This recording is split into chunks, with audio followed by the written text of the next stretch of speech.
Hello, I've been asked to explain a little bit about mitre plane. So I'll try and start and show you.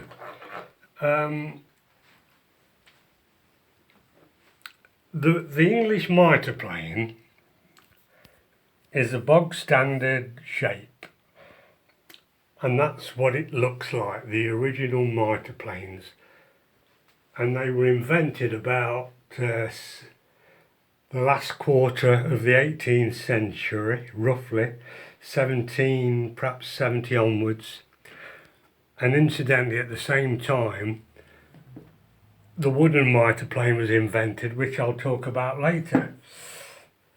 Somebody wanted to know more about the angles and proportions. So, if I was starting from scratch, I have got drawings of all original mitre planes which I can copy, but you've got to start somewhere. And this is one I made some years ago, and I've just drawn round it so you can see more or less how I start.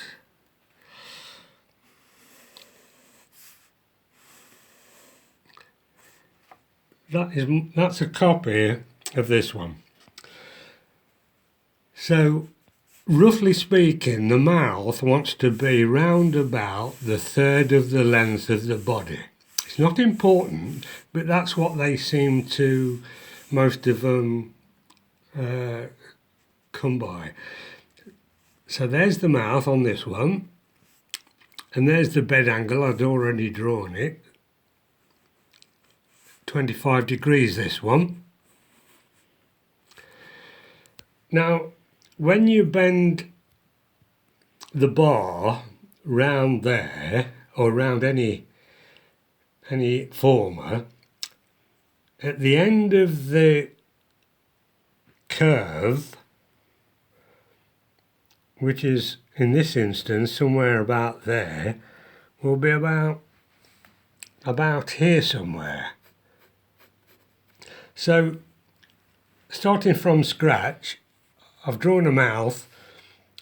I know more or less where the curve will be. Well, obviously, this bed angle wants to be past the curve. Otherwise, the plane gets narrower from there onwards, and you'd have to reduce the width of the iron. You don't really want that. So that's how I go about it. The basic setting out of a mitre plane. Roughly 1/3 from the front. Whatever bed angle you used, draw it on and see where it comes. Then you can make alterations. You can reduce the height of the plane if you want the bed angle to come lower down, or you can go the other way. So that's basically what I do, but I have got loads and loads of drawings. Pause a moment. Another point is, the front infill on an English mitre plane normally finishes more or less in line with the mouth. It can be back a bit, mainly back a bit. You don't want to overhang the mouth, and it's more or less this shape on a standard mitre plane. It goes like that. So that point there wants to be in line with the mouth or back towards the front.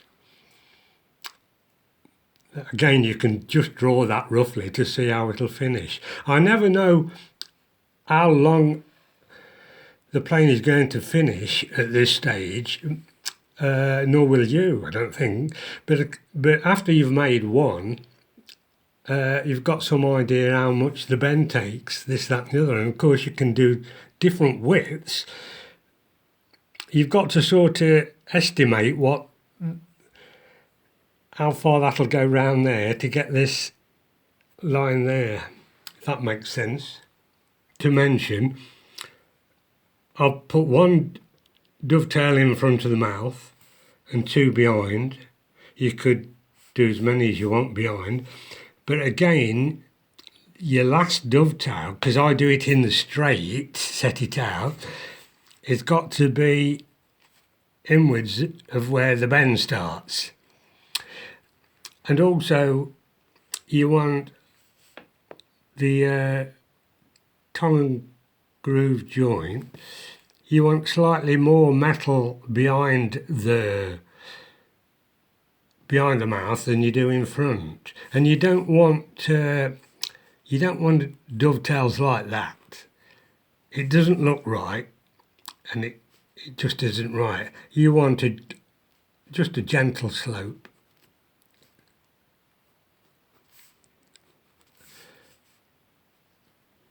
That to me doesn't look like an English mitre plane.